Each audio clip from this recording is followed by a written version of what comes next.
Okay, thank you, everyone. We're going to get started. Our next speaker of the afternoon will be Shira Gordon, speaking on mating vibrational signal transmission through and between plants of an agricultural pest, the glassy winged sharpshooter. Thank you. Thank you. First, I'd like to just take a moment and acknowledge my co-collaborators. This is a project I've had the idea for a while, and Peter let me come down to his lab in UCLA to start some of the groundwork for it.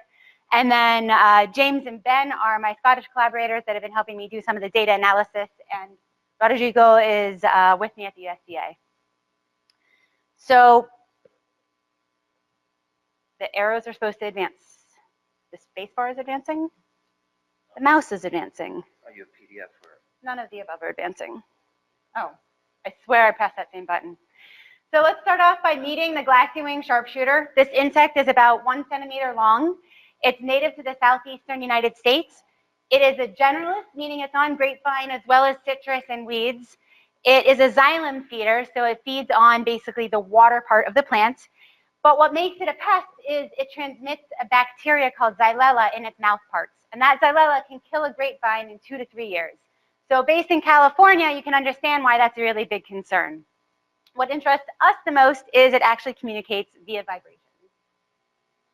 So what I could say in a lot of words is best said in a movie. This right here is a female. There's a male off, vibrating with her. Watch her abdomen. We do not have the sound on the computer happening right now. So I'll pause this. Can we have the, you guys might have muted the computer? Okay. It's unmuted now. So let's try that again. I've lost the pointer function now. I mean, it's on this screen, it's not on that screen. I have to move it over here. Over. Up, found it. Okay, let's try that again. So listen and watch her.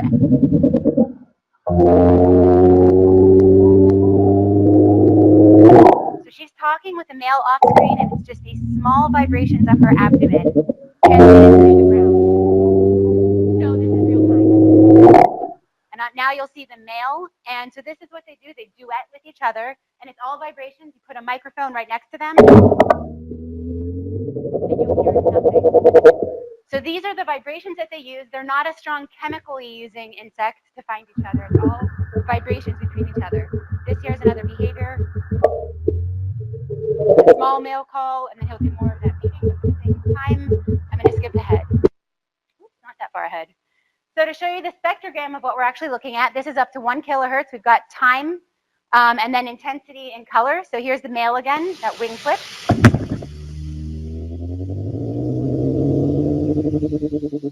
And then we have the female call. And what you'll notice is there's these harmonics.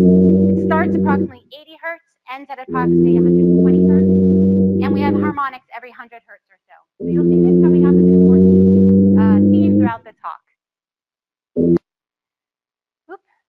So what we've done is we've characterized a lot of aspects of their communication. I'm just going to highlight a few parts. We've got phase 1, where it's basically species and sex identification, followed by phase 2, what else would follow phase 1, and this is courtship and localization. At this point, the male is moving around, they're duetting, and the male goes to find the female. One of our important findings that I will highlight is you can see here that the female phase 1 call, which looks identical to the female phase 2 call, is actually significantly longer. So in this case, it looks like it's about 1 second. I've seen them as long as 4 seconds long, and then the duration of phase 2 less than 1 second. So there's a significant difference in that timing of their calls. If everything goes well, then they mate, and I've actually found that there's copulatory communication, so that big dramatic wing flip behavior will happen while they're coupled like that. So I'm not going to go into details on any of those, but if you're interested, I'd be more than happy to talk to you about it after the talk. So we've taken their behavioral and courtship behaviors, and we actually are interested in doing disruption trials. So the goal here is to have vibrations disrupt them, so it's in a chemical-free method of control. This here is one example, and you can see this is my playback signal. It goes up to maybe 500-600 hertz. And this is a natural female responding. So I play a signal, she calls. I play a signal, she calls. And we have this in various numbers of lab studies. We've also done it where we show different male signals that will interrupt the male calling. And the next step is taking this to the lab and field for mating disruption. Again, I'm skipping a lot of research so that I can get to the more interesting for this meeting about their signal transmission. But playing female call repetitively is actually enough to disrupt mating. So the graph on the right is an example of a field trial we did where we were in the field for 10 different days and we ran 134 silent mating pairs and 134 with that female call, and that was enough to suppress their mating. So we have a valid signal and it works with suppression, and that's great. To go a little more into this, this is actually us in the state at Fresno State, in the field at Fresno State. Rodrigo's on the left and he's taking a laser. We point it into the canopy of the grapes. And you can see on the right, the bottom right, is the shaker. So this is a custom-made shaker. We're in the process of developing it, but it's firmly attached to the post. The post has a wire. So this is shaker 0 right here. The post has a wire that transmits across the whole row. And we measured the signal at the post, 1 vine away, up to 6 vines away. So we're looking at the transmission of that signal over distance. And this is where it becomes a plant transmission talk. So not surprisingly, this is down here, this bottom is where the shaker is. You can see that it goes well above 1 kilohertz and it's very bright and yellow, so meaning that's a strong signal. And at vine 6, about 36 feet away, it cuts off at about maybe 500 hertz and it is much less intense. To look at that more technically, this is an FFT analysis and you can see this green one is the close shaker where the vine is, or where the shaker is. But you can see it eventually becomes the same as background noise, and we're calling this the vanishing point. So here we have a much higher vanishing point, almost 6,000 hertz, compared to a much lower, this is, you can see in this window, at the natural female call, and vine 0 is less than 1,000 hertz. So that's looking at signal transmission. So the take-home message from all of this research, and this is in press right now, is not surprisingly that with distance, there's a decrease in frequency, as well as intensity.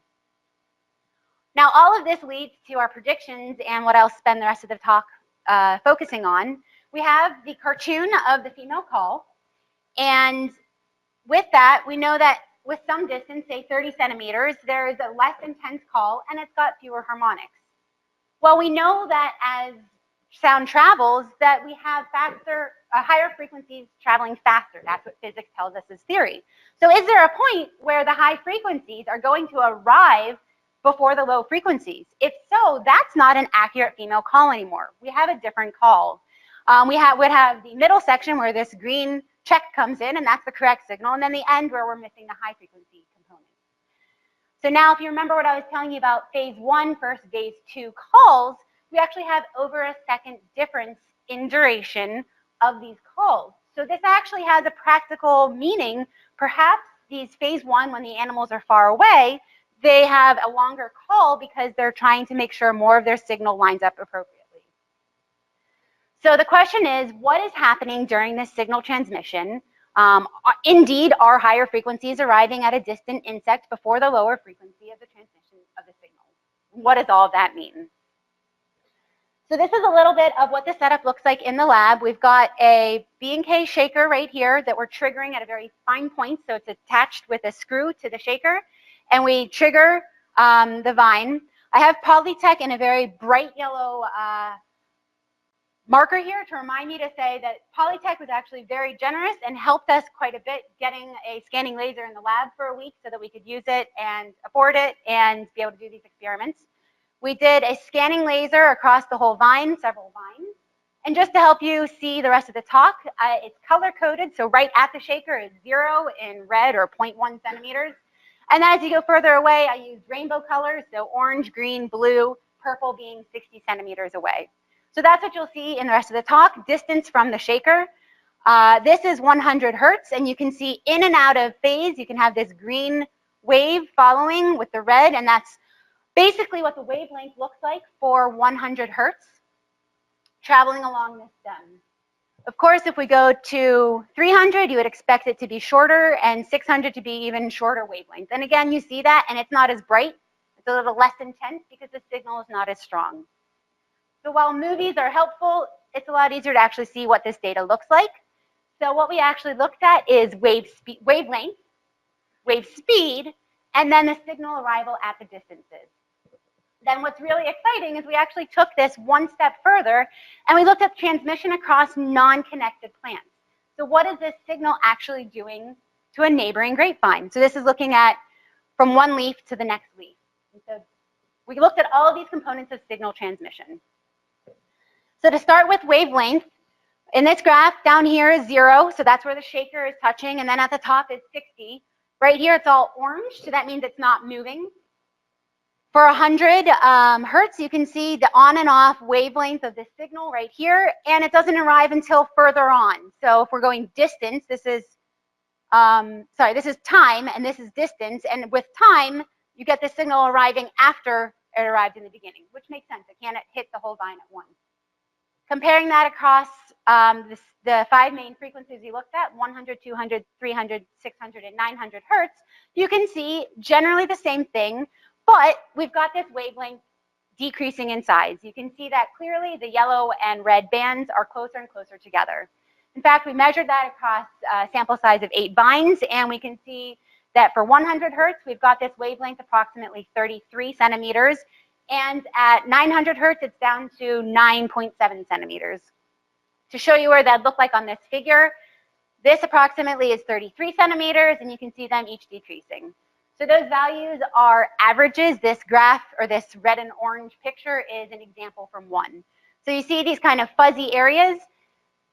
We're not entirely sure. That could be nodes where we have interesting reflections happening. It could be that in this example, that's approximately where the wavelength is a little bit. So there could be a couple explanations for that. For now, we're not entirely sure. We're still analyzing the data. If we look at the wave speed, as I like to call it, is really the phase velocity of the bending wave, which is in essence the slope. Again, you can see that you've got a sharper and sharper slope as you increase frequency. No surprise, but very exciting to see it in our system. And to look at that with averages, you can see that this phase velocity increases with increasing frequency. Again, that's really exciting to see in this very messy environment of a grapevine that has nodes every few centimeters. And you know, if it's more or less watered, it's going to have different transmission properties. Now, as Ben really wants me to also emphasize, is this fits really well with beam theory and wave velocities increasing, and then they level off at high frequencies. But those high frequencies are approximately 5,000 hertz, and our data doesn't go quite that high. However, it fits really well with these two theories. I'm not sure if I'm saying it correctly, but the Bernoulli-Euler and the Timoshenko. We'll go with that. So it fits really well with those two theories, which is really exciting because it is a messy grapevine and not a straight beam, as most physicists look at. So moving on, let's look at the latency of signal arrival. So here I took the first wavelength. So I cut it off afterwards. So you can see in red, we've got a down and an up. Orange or yellow, we've got the down and the up. And so those are increasing distances, keeping with that color pattern I showed you before. And if we look at that first peak, we can see that they move with time. Now again, one thing we're not entirely sure of, and if we have time at the end of the talk, I'd love to open the floor to discussion, or you can come talk to me afterwards. But in some cases, in this green one and this purple or black at 80 centimeters, we actually have an inverse in time when that, or in sign of when that first phase happens. So I just got a warning, so I'm going to try to get through this because I really get to leaf hopping. But the short version is you can see at 60 centimeters, we actually have a 10 millisecond delay from 100 to 900 or 600 even hertz. And so that means that this 600 and 900 is arriving 10 milliseconds faster. So when we go back to this theory, that means yes, at 60 centimeters, we see that. Hopefully when we get through the data, we can actually extrapolate further and see where and how far away a 1 second time difference would be. So to quickly go through and get to this last point, transmission across non-connected plants. Here's an example. You can see my shaker. We've got 2 leaves that are probably at the 1 centimeter apart stage. I slowly moved this plant further and further away. So this is 4 or 5 centimeters, all the way up to 10 centimeters. And then as a background measurement, I removed this plant. So now I'm measuring at 10 centimeters with this plant here, and then I moved that forward.